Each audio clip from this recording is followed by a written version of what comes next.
Okay, so today we're gonna have a video on how to make GIFs in Premiere, or GIFs, depending on how you say it. So the first thing you wanna do in your sequence is, it depends how you want the aspect ratio to be for the GIF.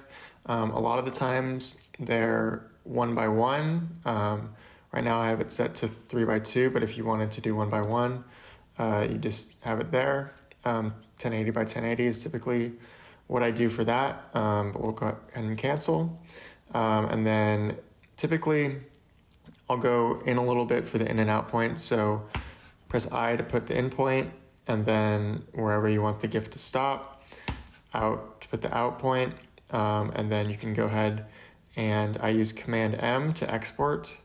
And so the option you want to, or the format you want to press for this is animated GIF. And from there you can have, there's different frame rates you can have. And again, it depends on what you want the GIF to look like. You can make it look a little more realistic if you want a higher frame rate, or I guess a little more GIF-like with a lower frame rate. When you do that, it also changes the quality of the GIF, because a lot of the times the GIFs can be kind of big when you make them in Premiere. So that's another thing you have to keep in mind when you do this. And then you just go ahead and export, and it'll export, and then you will have your GIF.